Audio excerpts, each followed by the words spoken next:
You've got me saying words in my head, filling my mind with these images. And it's the way that you look at me, makes me feel like I can't breathe. You've got me saying words in my head, filling my mind with these images. And it's the way that you look at me, makes me feel like I can't breathe. It ain't right, right, right. It ain't right, right, right. It ain't right. Oh no, it ain't right, right, right. It ain't right, right, right. It ain't right. Oh no. All in me, right it right, right it right. All in me, all in me, all in me, right it right, right it right. All in me, all in me. You're calling my phone. I'm being patient, but I'm all alone. Staying faithful and I'll never know when you're coming back around. When you're coming back around. You got me all in my feelings, like I could die without you next to me. It's the way that you look at me, makes me feel like I can't breathe. It ain't right, right, right. It ain't right, right, right. Ain't right. It ain't right, right, right. It ain't right, right, right. It ain't right. You're calling my phone. I'm being patient, but I'm all alone. Staying faithful and I'll never know when you're coming back around. When you're coming back around.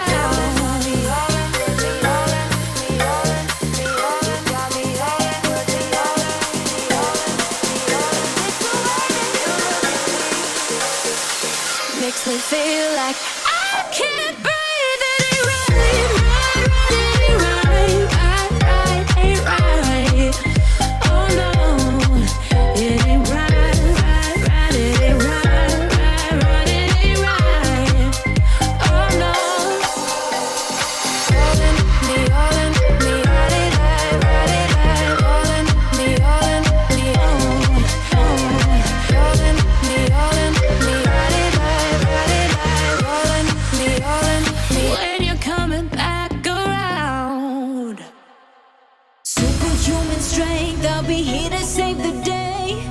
Yeah, if you need me, you just gotta call my name. I'll be ready for the battle. Any dragons I will slay. I've got a power that will never fade away. I'm superhuman. Put that world on top of my shoulders. Anytime I dare, go to war like a soldier. Taking that risk and nobody is bolder. Time keeps ticking, we're all getting older. I'ma work it, I'ma make it. Like a boss bringing home that bacon. Got these kids trying to test test my patience. Nothing gonna shake me, I'm not breaking. I'm indestructible, baby. No matter what, you can't phase me. I'll make a meal that's so tasty. Then go to work and make it rain money. My life's like a movie scene. I'm a superhero, I'm the MVP. Everybody wants a little piece of me, and I can do it all like it ain't nothing. Superhuman strength, I'll be here to save the day. Yeah, if you need me, you just gotta call my name. I'll be ready for the battle. Any dragons I will slay. I've got a power that will never fade away. Away, away, away, away, away, away, away. I'm superhuman. Hello everyone. Welcome to today's Q&A stream, or we can also just call it a kind of a podcasting conversation between Bao and me. Speaking of Bao, I am joined by him in this stream today. Welcome. Hello, everyone. One second, let me just share this somewhere else. Today, this is going to be the first iteration of something we're just going to test out a bit. We're going to test the waters a bit. We want to basically give some insights on what our plans are, what is going on, like anything has happened, right? Of course, as much as we can tell you, right? And like I said, it's going to be probably a bit more podcasty, but of course, like I said, like we said in on Twitter and everywhere, if you have any questions, feel free to send the questions our way. We'll do our best to answer them.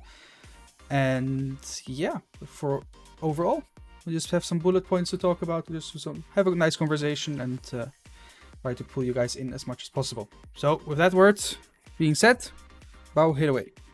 All right, so I think we should start talking about how it all started, and not just like how it started a month ago, but go way back to the project we had before, because not many people know that.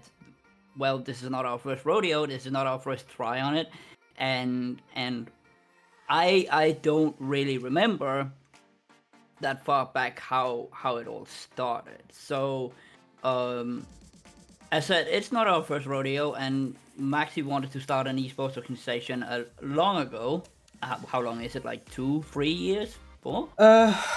Back when I first started playing competitive was 2016.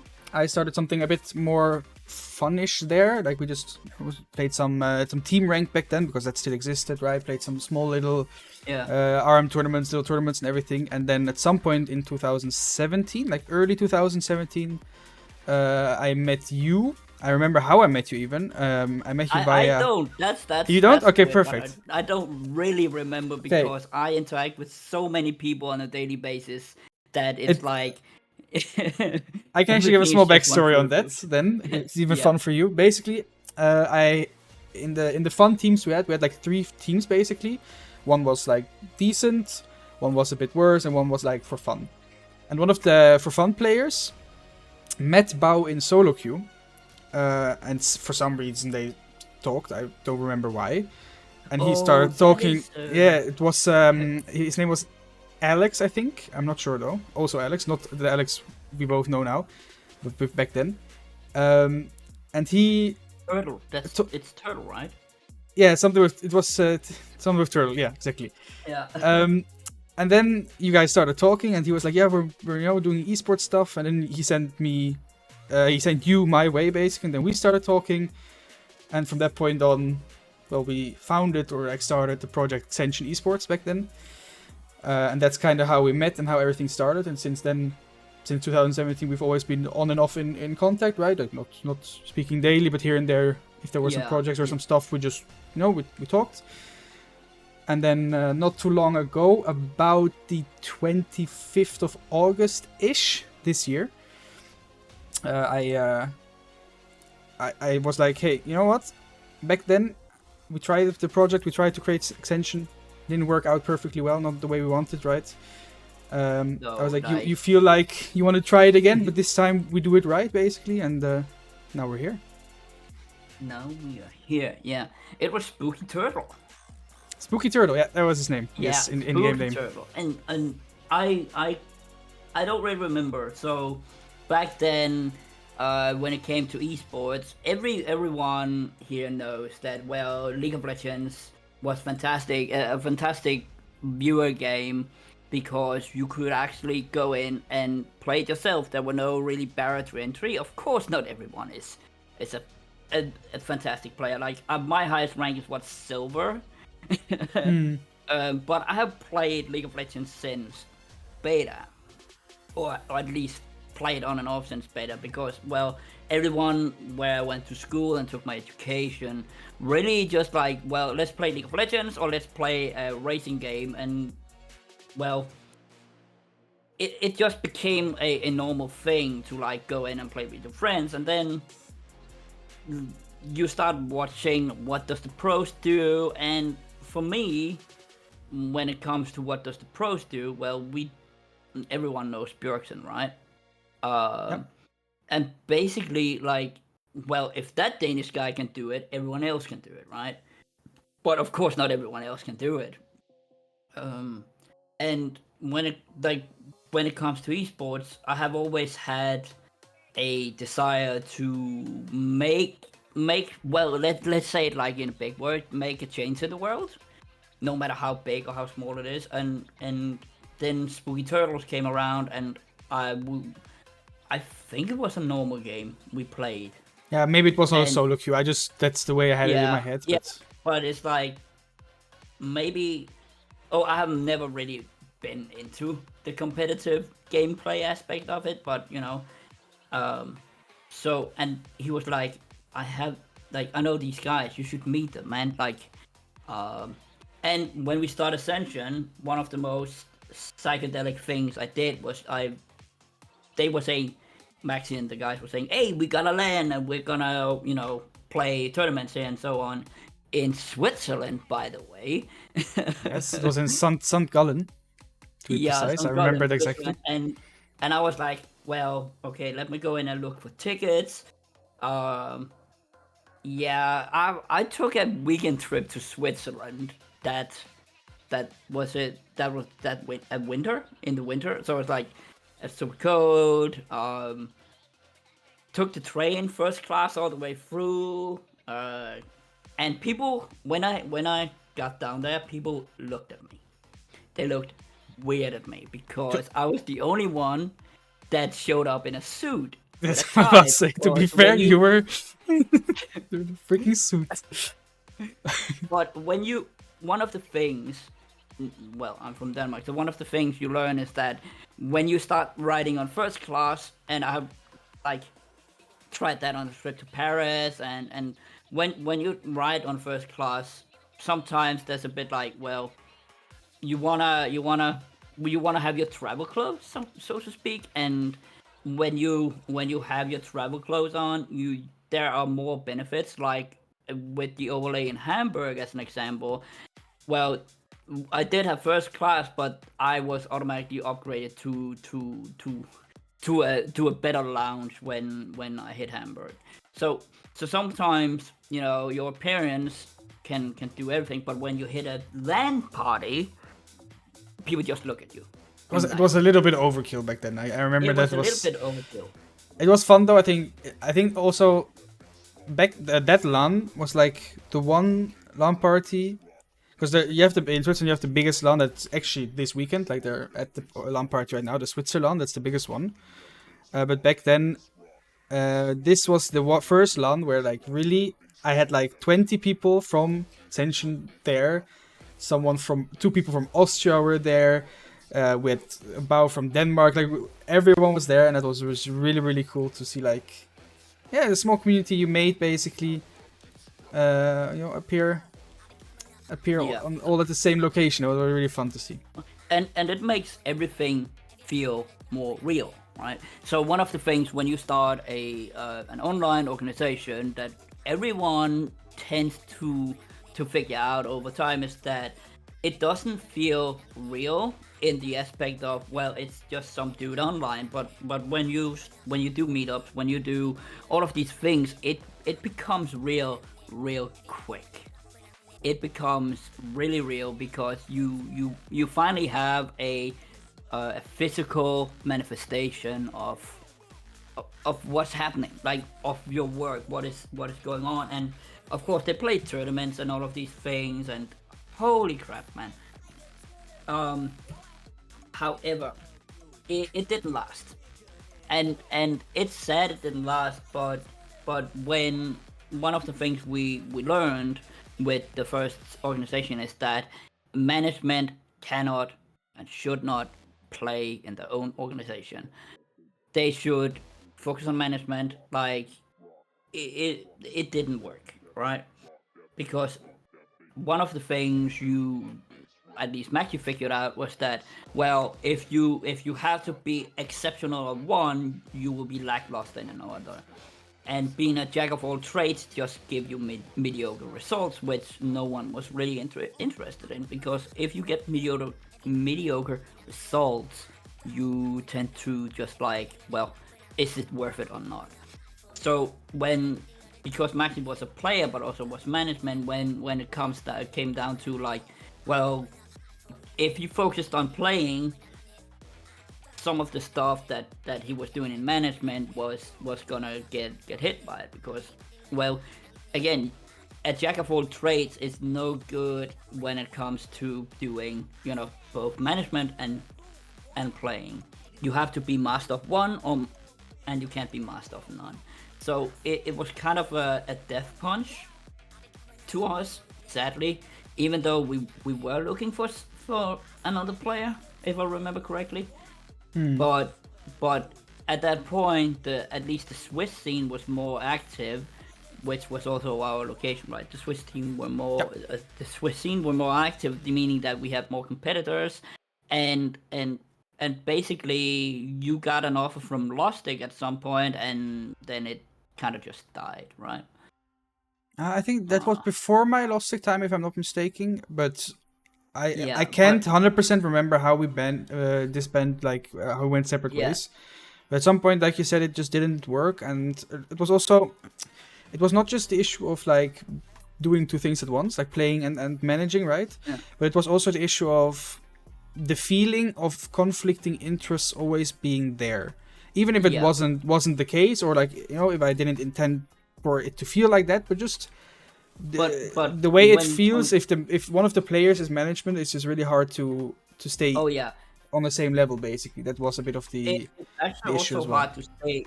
It's also hard to stay neutral. So when one of your management player to, you end up with, well, if management takes a decision, you as the player, which has nothing to do with it, so to speak, are gonna get the flag for it from the other players, and that's not healthy.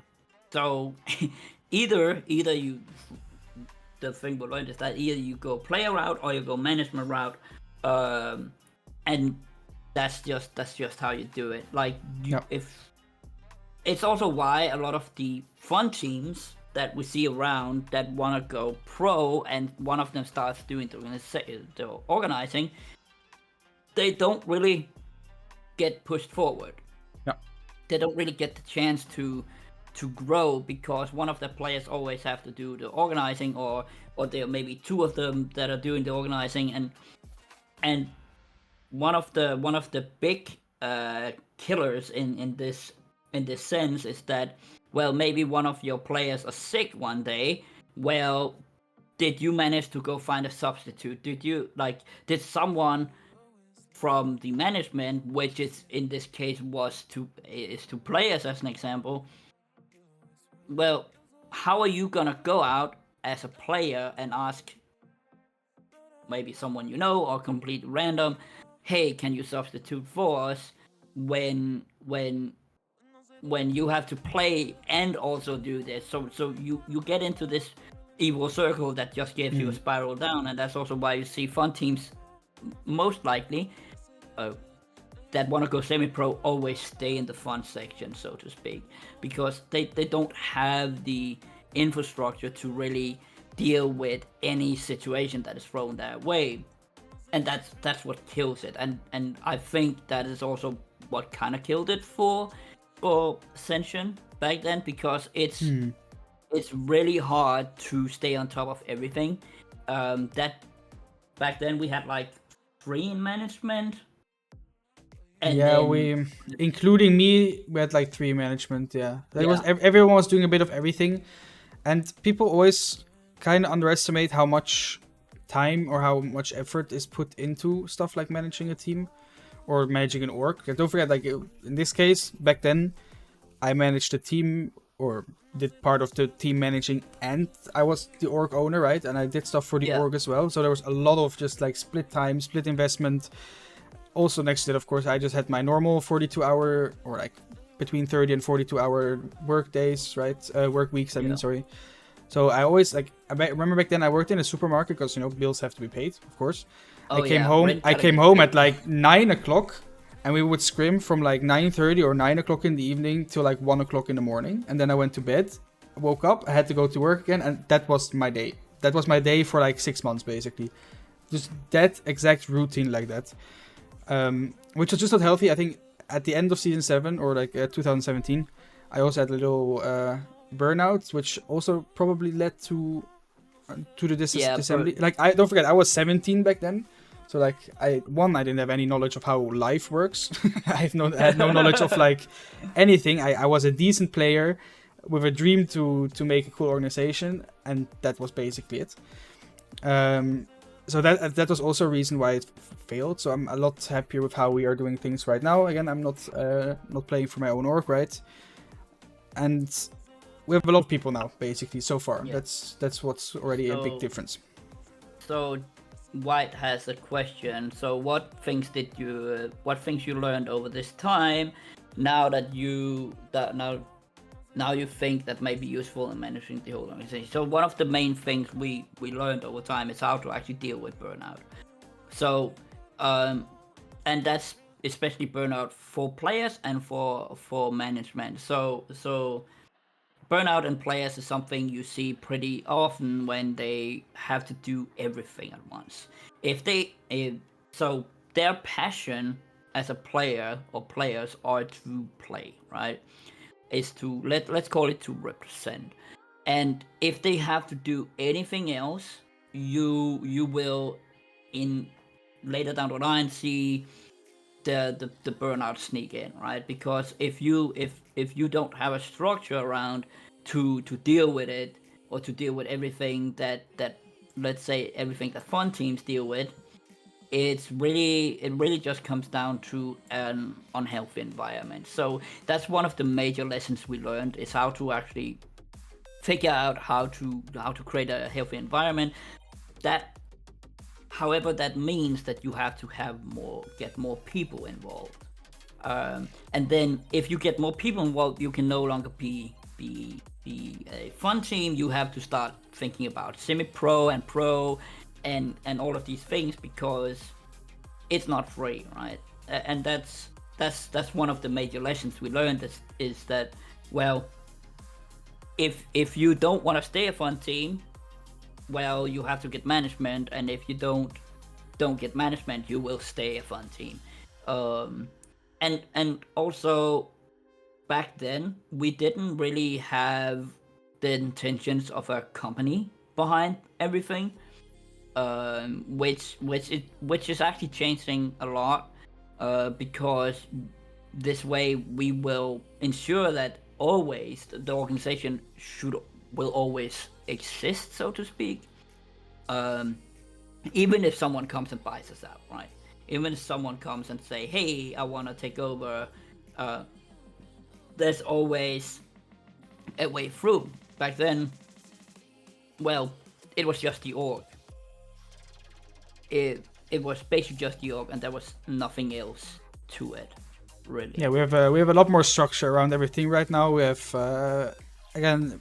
where I think, just looking at stuff without looking at players, right? We are now a team of 8, 9, 10, 12, 13, 14, 15, like 17 people already that all fill specific roles. This is including the coaches though, so you can take the 3 coaches away, but then we're still 14 people, right? Who all do different things for the org. So it's a big amount of people already. I mean, if you follow our Twitter, right, you've seen all the staff announcements come through, and we're far from done already, or still far from done. There's still some more coming your way. So like just having this structure, having people who take over specific roles, like again, I just make sure overall that the things run right in the esports area. Bao makes sure everything runs in the non-esports area, and it just feels so nice to have people who take up specific roles, like for example head of LoL, right, who make sure that all the scrims work, that the teams play, that everything goes well, the scheduling and everything like that. Having a head of esports who finds new management positions, new players even, and all that good stuff. It just helps a lot, and we are of course still expanding. Like the goal is to have probably around 40-ish people in total, so there's still a lot, like many positions to fill for now. But it just already feels good that we have a lot more structure compared to back then, which helps a lot, in my opinion. And again, like one of the things that you also learn over time is that when we sit and we are missing a person, as an example, if you don't have a management structure or a network for that matter, it's really hard to find someone to fill the role, right? So one of the major downfalls, as I talked about before with fun teams, is that, well, maybe you don't have anyone in your circle that can take over and sub. Let's take one of the things that Maxi did back then, was that there were ARAM tournaments, and we're participating as an organization in the ARAM tournament and ARAM tournament right now. But then Maxi didn't have someone that couldn't. Maybe Maxi had someone that couldn't play, and then it ended up being like, "Hey, Bao, can you log on? It's just an ARAM tournament. Let's have some fun." But then we are still putting ourselves in the position of being a fun organization, and not someone that is pushing forward. And again, if you have a management structure like that can take care of this, finding people and so on, well, then it's no problem. Like our qualifiers for the Prime League, I think it was Shiva that subbed in. Yeah, for our qualifiers. The coach subbed in. So the coach subbed in because we did have a lot of players, but it was like it felt like last minute, and someone had some issues and so on. So when you do have a structure around an esports organization, and a team for that matter, now we have two League of Legends teams. It's really, there's always someone that can pick up the torch and just do it for a temporary thing, right? Yeah, and also I can give an example for like scrims. The schedules of the two teams were a bit rough this week. God damn it. So like for example, both teams helped each other out. For both scrims, they had so far each like sent one player over. So like the main team players subbed over to the finest team, and one of the finest teams subbed over to the main team, so that they could still scrim. So it's really fun to have that little thing too. And of course, there's a possibility for in-houses, right? So it's just really nice to have a bit more internal structure that can help out with that. Yeah. And when you have a lot of people, now if we really quick talk in-house, and when you have a lot of people, you can do so many more things. Like before with the old organization, we couldn't really do 5-on-5s. You know, we couldn't really do anything that would help the team game-wise, because there were like, I'm a silver player. I'm probably in wood now. Let's say it like that. They couldn't learn anything from me, right? I could always learn stuff from them, but they couldn't really learn from me.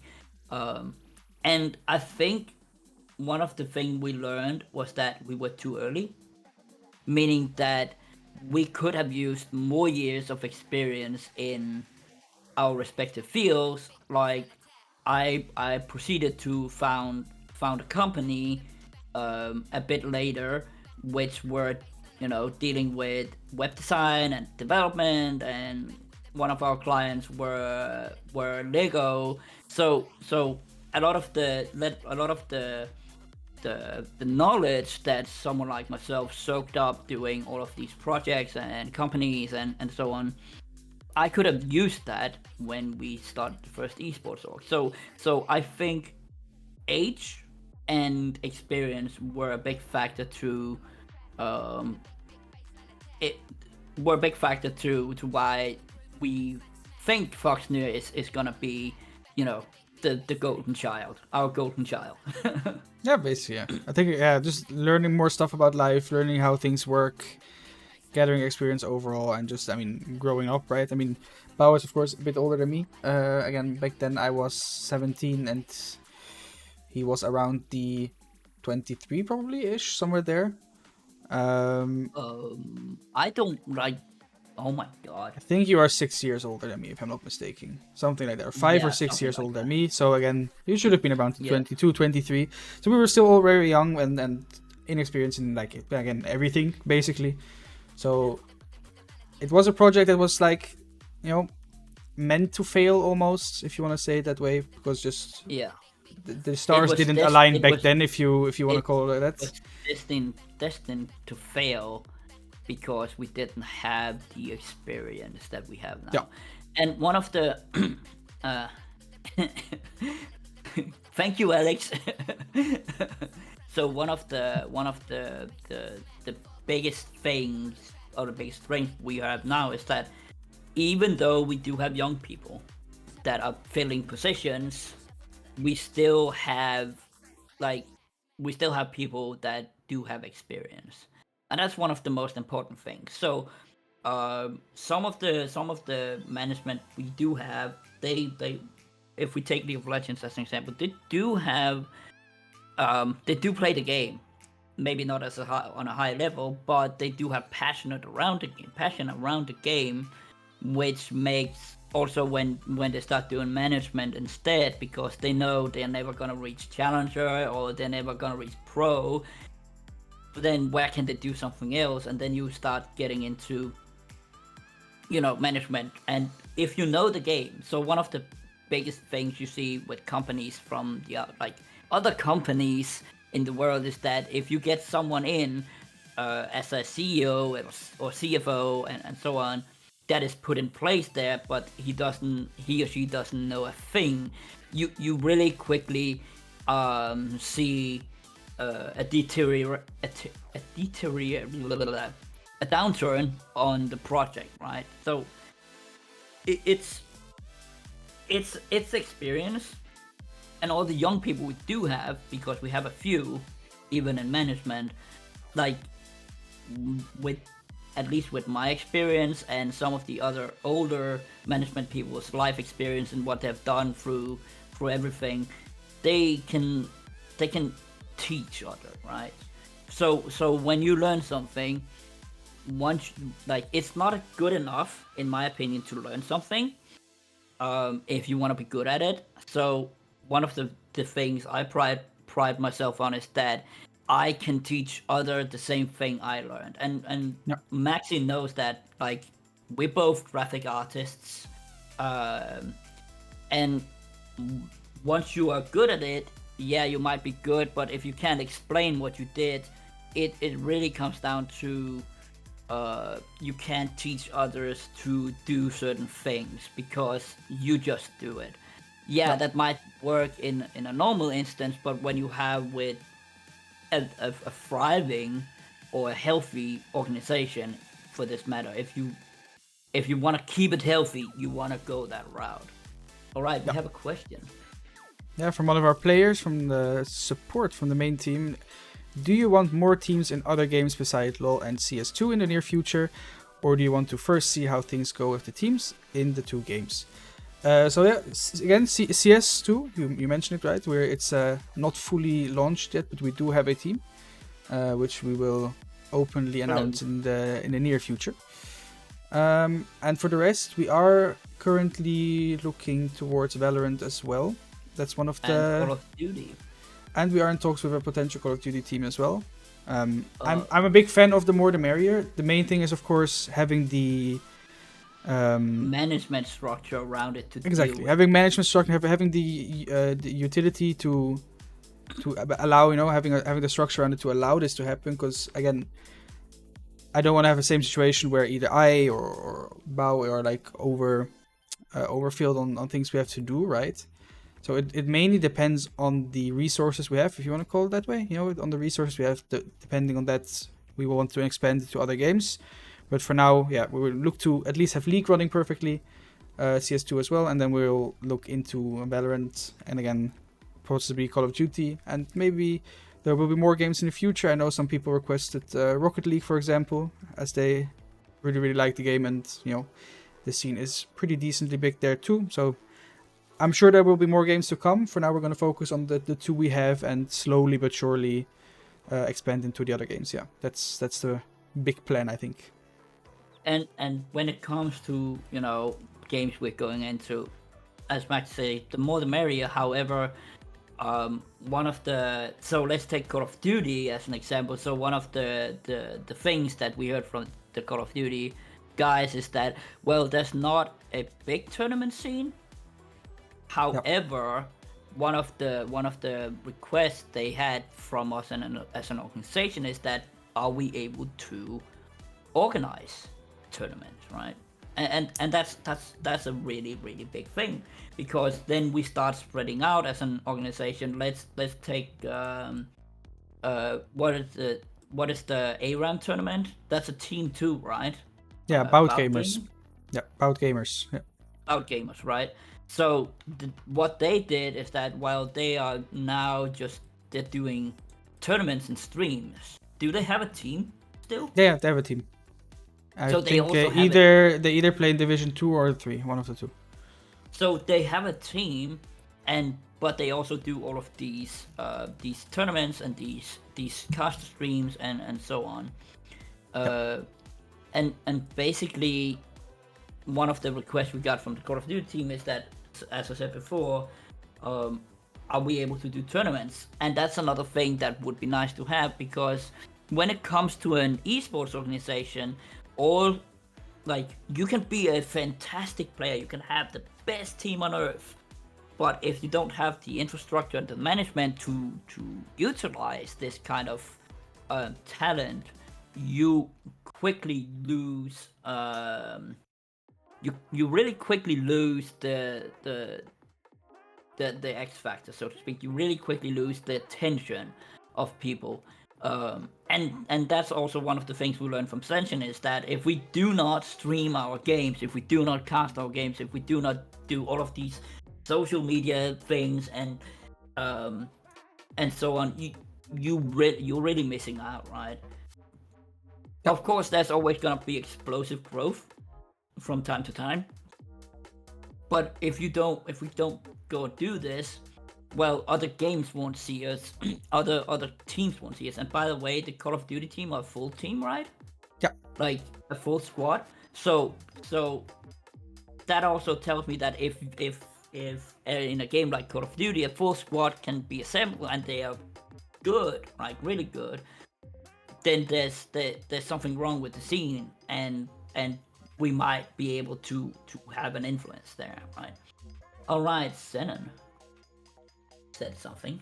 Next question: what is the long/medium term plan/goals for the org? Let's say 5 years. It's a good question. 5 years is a long time. If I think back to where I was 5 years ago, I was at an absolutely different time and different place. So, Bao, do you have a quick answer for your side? Yeah, actually, so the whole goal around this organization is get to do something that we're passionate about, right? But that also means that we have to do stuff that is that we might not be so passionate about, but it has to happen. So I would like the esports teams to get as high as possible, but because I'm more business minded, so I'm looking at the numbers, I'm doing, looking at performance over how people feel about or play about with their passion. I would like us to, be alive and be thriving, and with the company behind that we are working on, that is a major goal. So I can't speak much about the company because it's a kind of an innovative idea. I would say. Um, it's in a it's in a niche sector of the business world, Yeah. and I haven't really seen anyone else do exactly what we came up with. For the Yeah. esports org, well, as I said before, there's always fun organization, and there's always a lot of semi-pros and pros, but everyone dreams of going pro, right? We dream of going pro, even though, well, I would like to be pro. I'm pro in some games, but well, semi-pro in some games, but that doesn't translate to success, right? Yeah. And that's probably the biggest goal, is to hit the success and Yeah, of course. keep it going, right? Instead Yeah. of giving up midway through. What about you? So for me, my let's say my dream scenario, right, would be what I would love to do is be able to do this full time. That's like my main thing. I noticed that, for example, right now that I can fill basically a full time job by doing what I'm doing right now. So let's say, for example, 5 years, my goal would be, I mean, the earlier the better. Would be to have a small office somewhere, like maybe either here in Switzerland, for example, right? Have a small office where at least, let's say, a maximum of 10 people, like the upper management and a couple of the other management can work and basically do it full time and provide enough that the other management people at least can work less on their main job and earn enough that they can reduce their workload in the other jobs. I think that's, for me, the biggest thing. And also, I mean, esports for me still is a very big passion part, right? Like, again, I've been playing myself for 7 years now, in like competitive for 7 years now, and I just love to compete. I love the big events. I would love to see our teams on big stages and go there and cheer them on, for once not being the one on, like, playing, but just cheering on my boys, basically. That would just be a dream for me to come true. And yeah, again, like Bao already said, keep the team going. Like, ride the success if the success comes, right? Do not slow down, because I think that's an issue a lot of organizations have. That even if they have successful moments, it just at some point it just slows down, and it's really hard to keep live. I don't know how to say Keep this. the momentum going. Yes, yeah, keep the momentum going, stay up to date and everything. And I think that's, like, for me, the biggest goal, that we just ride the wave that we're on right now. We already had a great start, in my opinion. We had a great calibration phase for Prime League. We have 2 banger teams already with some well-known names as well, which I'm really happy, and we're really fortunate that we could get those players. I'm just really, really looking forward to see the whole thing unveil, right, and see if we can continue moving that momentum forward. Yeah, I think that's what I'm basically hoping for. Get the name out there and keep the name out there. Basically, keep the name relevant. Let's go that way. Yeah, that's my goal. So one of the things when looking forward to the future, Maxi wants an office and all of that. But if you are just an esports organization that is starting out, that are small, that is far away, and normally esports organizations by itself can't do it. And that's why the company behind is so important, because that is where, let's take Linus Tech Tips as an example. They have a YouTube channel, but they also run a production company behind that just don't do all their stuff. They also do, in the start, they did stuff for other companies and so on. So to have the dream of an esports organization that is just running, you will also have to have something that supports it. And that's the dream, right? So you can do something, for a company that you love, and then that that is gonna fuel your other dreams of, pushing an esports organization forward, as an example. Yeah. If that makes sense. All right. Let's see here. Now I have to go through my mental catalog. So, one of the the things when it comes down to finding new games that is really, and we kind of noticed it already with CS2, is that what scene are you gonna play in? So back when with the old org, when it was just League of Legends, it was really easy because all the players were from Switzerland, they were German, and this. But when you get into one expand, so we can say this no problem, is that, well, Foxnyr Esports is not locking down to one country. Some countries are, I think it's the Netherlands, right? They have their own league scene.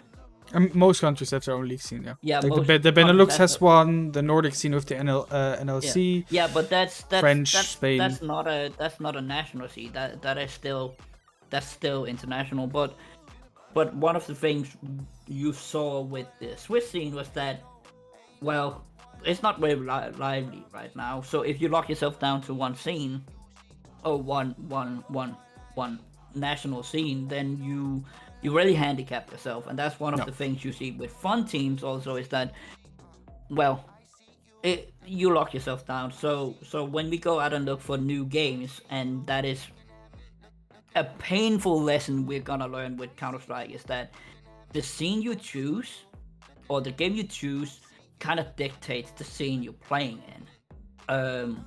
And with Counter-Strike, as an example, the Nordic scene is where the money lies, so to speak. Where I think it's the German scene that is a bit dead-ish. So when we go out and look for new games, let's say Rocket League, I don't know how their leagues are structured, but we kind of have to take into consideration, can we get players for this game? Yep. I think we can, but again, like, if we take Rocket League as an example, where will it be best for us to play, and does it make sense to do Rocket League? The same with Call of Duty. Does it make sense to do Call of Duty? I'm willing to try, as an example, with Call of Duty, because it's personally, it's not a viewer sport. I have seen much like a viewer esports, like League of Legends, like Counter-Strike, like Rocket League. What else do we have? Valorant, Dota is also big, right? Yeah, Dota is also really big. I actually got the question if we were looking into Dota, and that was coming from Snowy, because he is a huge Dota fan, and he was like, well, maybe you should look into the Dota scene. But again, that will be something for the future. Everything in due time. Again, if we get the utility and if we get the resources to do so, then I don't see a reason not to. But we don't want to rush things. That's the important part. We take it slow, we take it steady, and we'll slowly expand into other games, right? That's the big thing we can do. But it will be a lot easier as well to expand into other games if you have a little bit of a name for yourself, right? So that helps. Yeah. With League, we had to start off from scratch. We just started. We had a first couple of posts, and that was it, right? We had an idea, but nothing really handheld yet, if you want to say it like that. So it was, of course, really, really hard. But the more you get known, the more your name is out there, the more the players and the staff see the potential behind the project, the easier it should also get to get into new games and get good players and good staff members, right? So one of the things when it comes to being a bit known is, I spoke about this in a meeting yesterday, is that when it comes to generating public attention, when it comes to generating exposure, being known for having a good management structure when it comes to the organization is gonna take us a long way, right? Because one of the things that we really want to do with Foxnyr Esports is to cast and stream everything, and I mean everything, right? And it's a bit like, well, if a team, let's say 300, if we play against 300, which is a Swiss team that Maxi, you played for German team. German. Yeah. They're a German team. You played a bit with them, right? For a while. 2 splits, I think. Yeah. And if they know that, well, they're gonna get some screen time, then they might as well put down the schedule to follow us. And it's a win-win for both teams, because, well, everyone gets time in the spotlight. there's gonna be some nice videos afterwards. They like if a player on 300 is going out and being like, well, I'm gonna go look for a new team, but normally, you know, I don't have all of this content I can take with me and show. They can just go in and look at my logs, like we say in World of Warcraft. But having this baggage of public attention with you, and that goes for our own players as well, it's just gonna make it easier. Yeah, it's having a small portfolio, right? If you have a name where you're like, hey, I played for these teams. Here are some highlight moments I had in our official games. All those kind of things. It's always really good. And like Bao said as well, we want to stream as much as possible. We want to stream and cast like everything, every team, everywhere, anytime. Basically, right? So quickly, a little bit of advertisement. There is a link down in our Twitch bio to our second Twitch channel, because we made a second one just in case for moments where, for example, two of our teams play at the same time, right? That we can still cast both of them at the same time. So don't forget to, if you're already followed here, to also quickly go there, follow there, so you can technically follow all the possible content that comes out. And second to that, tomorrow at 8 o'clock is going to be our first official game of the main team. So that will also be casted here as well. So tomorrow at 20 CEST will be the first official. So feel free to hop on and enjoy the ride there too. I'm very hyped to see the boys play for their first official game. Yeah. So those are the things planned right now, at least. All right. So one of the things I want to continue a bit on is that public attention thing. So one of the main reasons that we want to stream everything is really to bring in people to you. Like the second day we had like 32 concurrent viewers. Second stream we had in qualifiers, 32 consecutive viewers, and that also gives it when we talked about Senshin, about the things becoming real, this thing where well, some of the players we have, like, they stream themselves, but I don't know how many viewers they pull. I don't know how much content they make outside. One of the things that the organization is gonna do for them is do all of these things, so they just can think about playing. And if they ever get up and say, well, I'm tired of Foxnyr, I'm gonna go my own way, go start streaming, well, then there's also space for that, right? Because if we take TSM as an example with Björksen, when he stopped playing, they had to keep him, because when it comes to personalities, he was just too big of a personality to give, to drop, right? At least when it comes to TSM. And the same here, right? Well, if someone gets burned out, which we really work towards not having happen, there's always a spot for them. And if they go another way, this is one of my philosophies, is that we're not gonna lock people down with chains and key, with lock and key and chains around their ankles. They have the it's their choice. They have the opportunity to go ahead. And having generated content and public attention, it's about spreading out. It's about getting. Maybe I'm a bit of a TV whore here, but being able to show, let's say, a sponsor or investor, or for that matter, a partner, that, hey, we are getting, in the limelight. This player might be leaving us, but it's fine. It's mutual. It's consensual, so to speak, and this is basically what the esports organizations should do. However, there's a lot of organizations that don't. Like, I would still put something.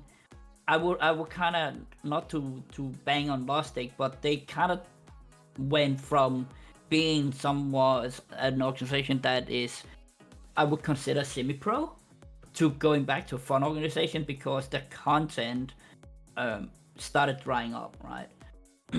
and so the public reach, which is a big factor for any esports organization, dried up. And if we ever get into that situation, it spells doom. Again, public attention and viewership and being able to drive a community forward is what's gonna keep a team alive. And then of course there's a lot of tools you can make and use to do this, but another philosophy of mine is that everything has to be organic. So one of the questions I got like a week back or something is that, what about boosting? You know, paying for does Twitter do boosting? I think Facebook does it Just too. ads, basically. Running ads, running your running tweets as an ad, basically. Yeah. Is in my opinion not the best way to go. For me, that's a last ditch effort thing. And if we can do everything organic, if we can tell the players and they watch themselves, right? They watch their own stream when they're done playing, because then, you know, they're 3 minutes in front of us. When they come back and watch their own gameplay, it gives something else. It makes it real, right?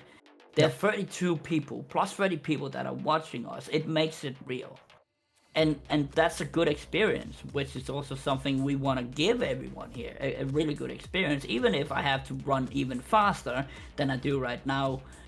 It's about giving an experience, and then, you know, well, rent's gotta get paid at some point. But again, like when you, if you have a bucket list, then you can say, well, I had the experience, I could cross it off. It's something that that, in my opinion, feels more fulfilling than, you know, than anything else, right? The experience of it all. And that's one of the things public attention do. It gives this real-time experience that I'm not just, we see that with streamers a lot, they're streaming out to an empty crowd, right? And that's just, you know, it's a horrible feeling. We have all tried it, that have Twitch or Kick for that matter, or YouTube.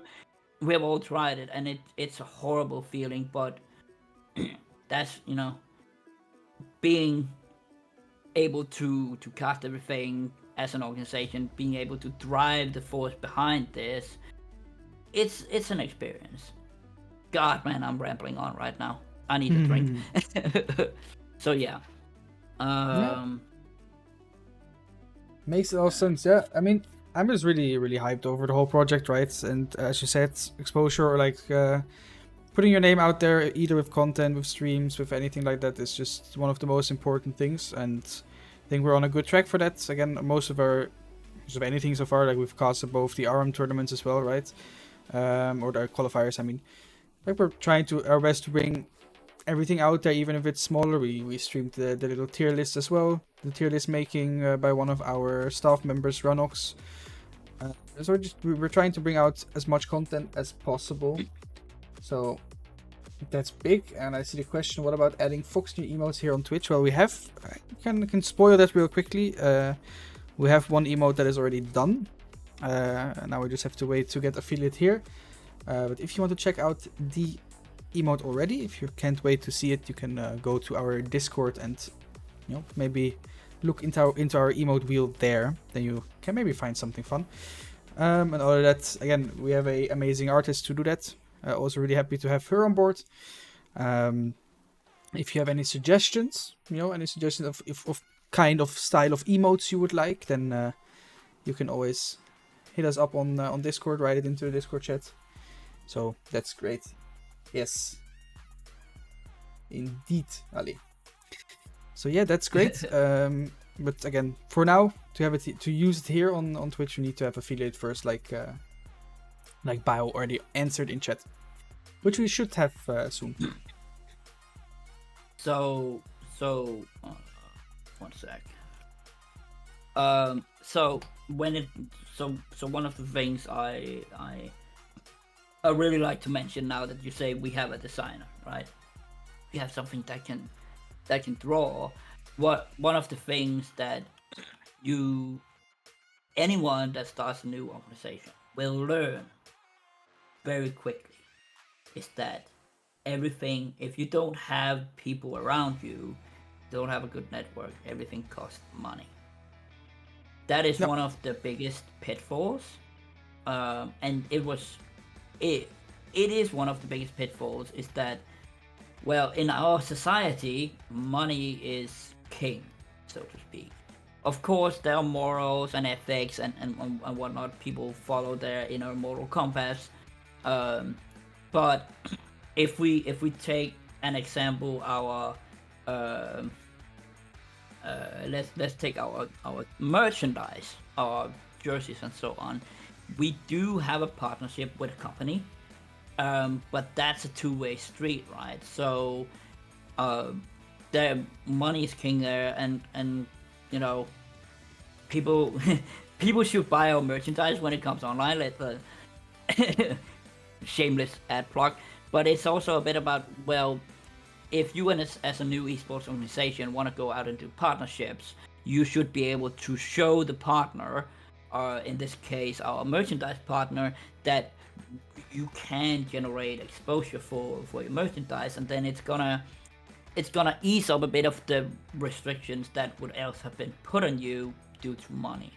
And again, I can say this already. I did have a guy in that watched our qualifier, our second qualifier, and was it our second qualifier stream where we forced a FF?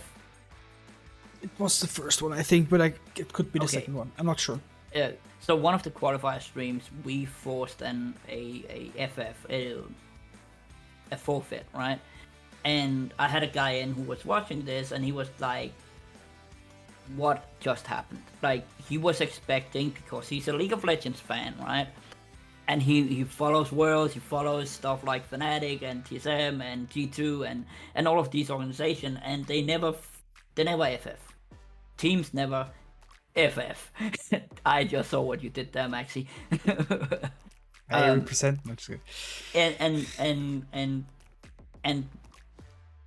to keep an esports organization alive, a lot of the times you need to get sponsors, and if you can show sponsors that, well, you're pulling in viewership, you're giving people an experience, you are doing, I wouldn't go as far as say crazy stuff, everything becomes easier, and that's also one of the things you have to take in mind, and one of the things we really learned and we got punished on the first esports organization is that if you can't, like, you can be as good as, the next one, but if you can't show it, you are destined to fail.